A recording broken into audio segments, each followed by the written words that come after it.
नमस्कार दोस्तों, आज मैं आपको बताने वाला हूं कैसे आप जीएसटीआर 2B को रिकनसाइल कर सकते हैं अपने परचेज इनवॉइस से। हाँ जी दोस्तों, जो भी आपने परचेज इनवॉइस लिया है, जो आपने बुक्स के अंदर एंटर किया है, तो कैसे आप यहां पे उस परचेज इनवॉइस को रिकनसाइल कर सकते हैं 2B के साथ, वो भी मैं आपको एक फ्री एक्सेल टूल के साथ बताऊंगा जो कि ऑटोमेटिक ही रिकनसाइल कर देगा आपका 2B। तो चलिए समझते हैं कि कैसे आप रिकनसाइल करेंगे। इसको डिटेल में समझने के लिए बने रहे मेरे साथ वीडियो के एंड तक। दोस्तों, सबसे पहले जीएसटी पोर्टल पे आ जाएंगे और यहाँ पे जीएसटीआर 2B में चलेंगे, जहाँ पे हम अपने जीएसटीआर 2B की मैचिंग करेंगे। बताता हूँ, सबसे पहले क्या करेंगे, 2B आपको डाउनलोड करना होगा। 2B को डाउनलोड करने के बाद मैचिंग करेंगे। मैं यहाँ पे जो मैचिंग करने वाला हूँ, जुलाई से सितंबर की क्वार्टरली मैचिंग कर रहा हूँ यहाँ पे, ठीक है। आप चाहे तो मंथली भी कर सकते हैं, प्रोसेस बिल्कुल सेम है। मैं इसलिए कर रहा हूँ क्योंकि ये जो टैक्स पेयर है वो QRMP में है, क्वार्टरली रिटर्न फाइल कर रहा है, मंथली पेमेंट कर रहा है, तो इसका 2B भी क्वार्टरली बेसिस पे जनरेट होता है और उसी बेसिस पे ये रिटर्न भी फाइल करता है अपनी 3B के अंदर। तो चलिए बताता हूँ कि कैसे आप 2B को मैच कर सकते हैं। सबसे पहले क्वार्टरली वाला 2B यहाँ पे डाउनलोड करना होगा। यहाँ पे एक्सेल फॉर्मेट दिखता है, इस पर क्लिक करेंगे और जो क्वार्टरली जीएसटीआर 2B है वो डाउनलोड हो जाएगी, ठीक है।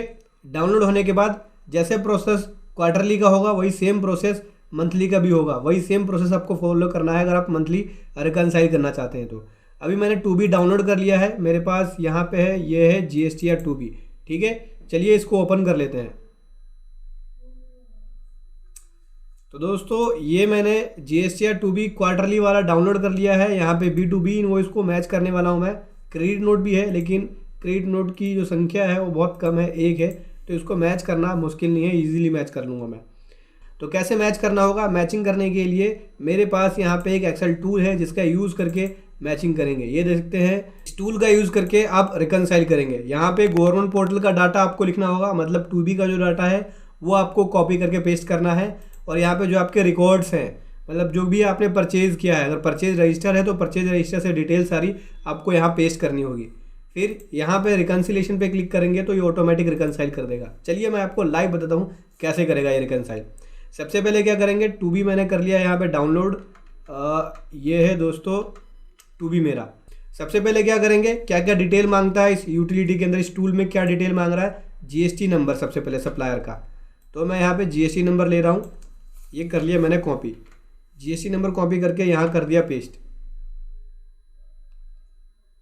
ठीक है दोस्तों। ये हो गया GST नंबर पेस्ट।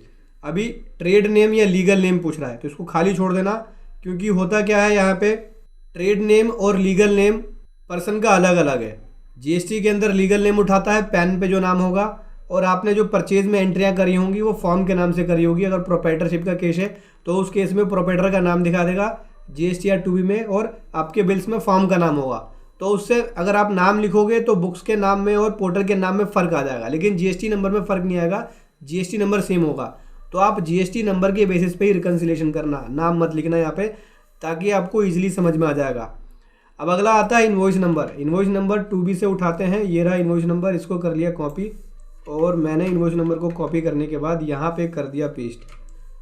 अब इन्वॉइस टाइप इसको भी छोड़ दो, इसकी ज़रूरत नहीं है। जो मैंडेटरी चीज़ें हैं वो बता रहा हूँ मैं आपको। इन्वॉइस की डेट, इन्वॉइस की डेट यहाँ से उठा लो, आप कॉपी कर लो,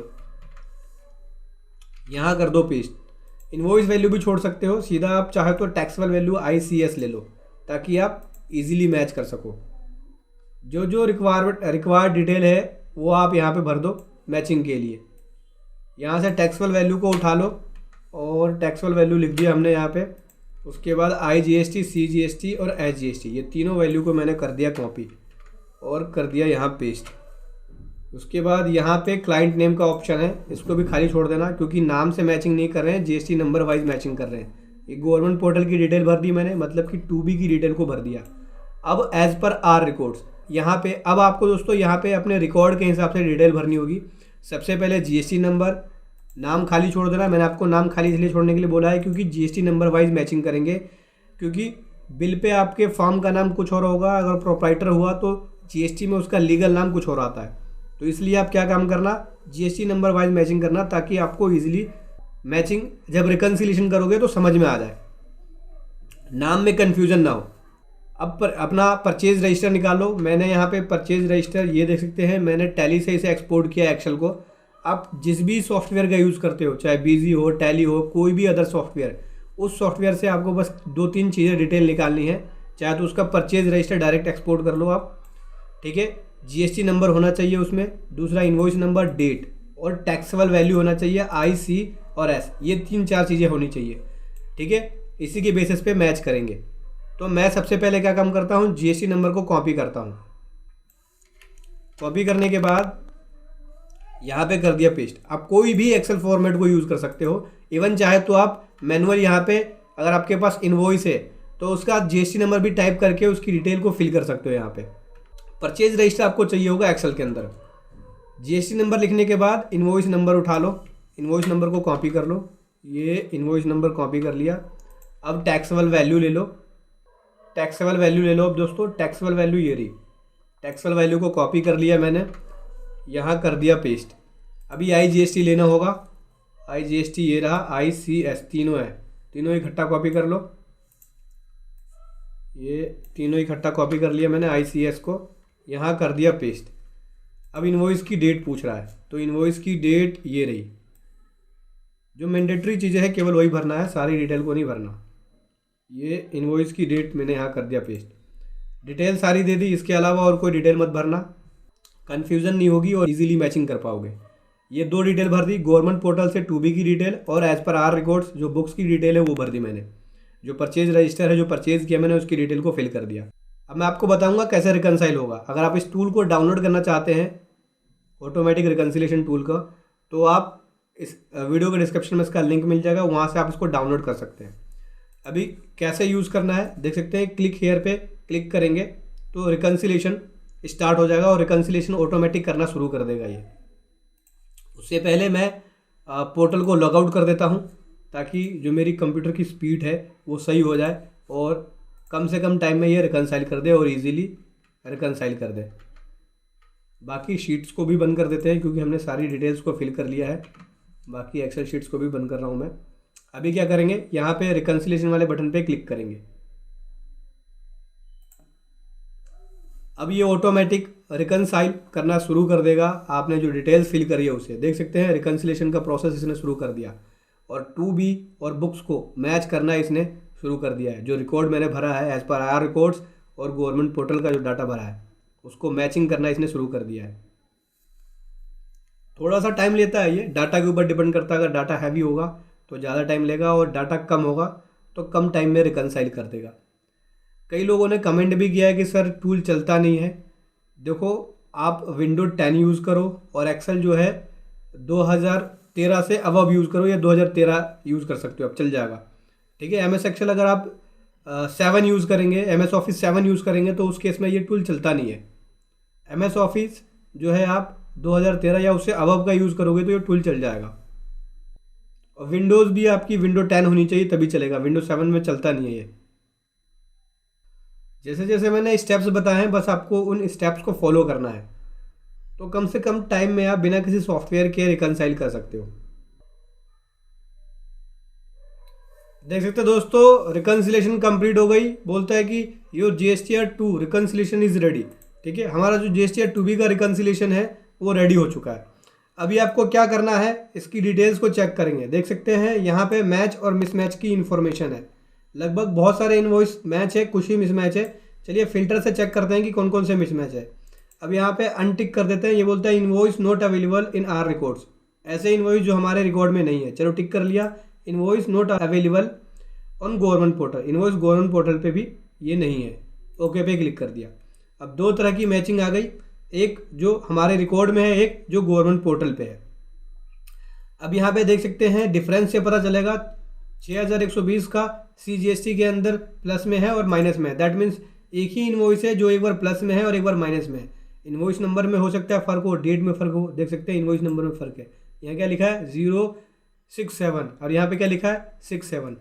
तो आप इस इनवॉइस की मैचिंग समझ सकते हो कि मैच है ये। आप यहाँ पे रिमार्क में लिख सकते हो इसके आगे ये मैच है, क्योंकि दोनों सेम ही है। बस इनवॉइस नंबर का हल्का सा फ़र्क है। ध्यान रखना, इनवॉइस नंबर का फ़र्क होगा तो इस टूल के अंदर मैच नहीं कर पाएगा ये। तो आपको इनवॉइस नंबर अपना ठीक रखना होगा ताकि मैचिंग कर ले। चाहे तो आप, अगर आप यहाँ पे देख लिया है आपने, ठीक हो गया आपका, आपको पता चल गया कि इनवॉइस नंबर 067 है, तो अपने रिकॉर्ड में जाके यहाँ पे इनवॉइस नंबर 67 कर लेना ताकि मैच हो जाए शीट से। यहाँ पे आप 67 कर लो या गवर्नमेंट पोर्टल पे जाके आप 067 कर दो ताकि दोनों सीट मैच हो जाए। उसके बाद दोबारा से आप रिकन्सिलेशन कर लो इसको डिलीट करके, तो मैच में बता देगा। हालांकि मैंने यहाँ पे मैनुअल लिख दिया है कि ये दोनों मैच है क्योंकि आपस में मिल रहे हैं। अब मेरे पास क्या बच गया, केवल 2 इनवॉइस बच गए, जो कि एक बोलता है कि गवर्नमेंट पोर्टल पे अवेलेबल नहीं है और एक बोलता है कि हमारे रिकॉर्ड में नहीं है। तो इसको क्या करेंगे, इन दोनों को टिक कर लेंगे, ओके पे क्लिक कर देंगे। यहाँ पे देख सकते हैं ये 2 इनवॉइस है, एक इनवॉइस ऐसा है जो मेरे पे नहीं है और एक इनवॉइस ऐसा है जो गवर्नमेंट के पोर्टल पे नहीं है। ये एज़ पर गवर्नमेंट पोर्टल पे है और ये हमारे रिकॉर्ड में है। देखो गवर्नमेंट पोर्टल पे है तो है क्यों, रीज़न क्या है, तो 25 जून 21 का इनवॉइस है जो गवर्नमेंट पोर्टल पे, और मैंने बुक्स का डाटा जुलाई से सितंबर निकाला है और 3B जो 2B डाउनलोड किया है वो भी जुलाई से सितंबर। तो 2B में जो पिछले महीने का इनवॉइस था वो आया है। दैट मीन्स मैंने बुक में ऑलरेडी इसको बुक किया हुआ है जून के अंदर, जुलाई वाले में नहीं होगा। तो इसका हमने क्रेडिट बुक्स के अंदर तो पहले ही ले लिया, तो ऑलरेडी बुक आप लिख सकते हो इसके आगे रिमार्क में। अब आता है ये वाला इनवॉइस गवर्नमेंट पोर्टल पे नहीं है, तो ये इनवॉइस कौन से महीने का है, कौन सी डेट क्या है, पहले आप ये देखना पड़ेगा कि डेट क्या है इसकी और कौन से मंथ से रिलेटेड है। तो यहाँ पे बात करें तो ये है 20 सितंबर का बिल है, यानी सितंबर के महीने का ये है, लेकिन सप्लायर ने अपनी रिटर्न फाइल नहीं करी टाइमली, या उस इनवॉइस को दिखाया नहीं R1 में, या हो सकता है कट ऑफ डेट के बाद फाइल करी हो। तो अब यहाँ पे क्या लिख सकते हैं कि ये इनवॉइस नेक्स्ट मंथ में आएगा, तो यहाँ पे लिख सकते हैं कैरी फॉरवर्ड, लिख सकते हो कि ये जो है ये कैरी फॉरवर्ड हो गया, नेक्स्ट मंथ के अंदर आ जाएगा इसका इनपुट। तो इससे आप इजीली मैचिंग कर पाओगे, पुराना रिकॉर्ड निकालोगे तो आपको पता चल जाएगा हाँ कि ये मैंने बुक्स में लिखा हुआ है, ये कैरी फॉरवर्ड हो गया है। ठीक है दोस्तों, ऐसे आपको मैचिंग करना है इस टूल का यूज़ करके इजीली, और बहुत कम टाइम में आप मैचिंग भी कर सकते हो, वो भी फ्री में। वीडियो कैसी लगी ज़रूर बताएं। Thank you so much. जय हिंद, वंदे मातरम।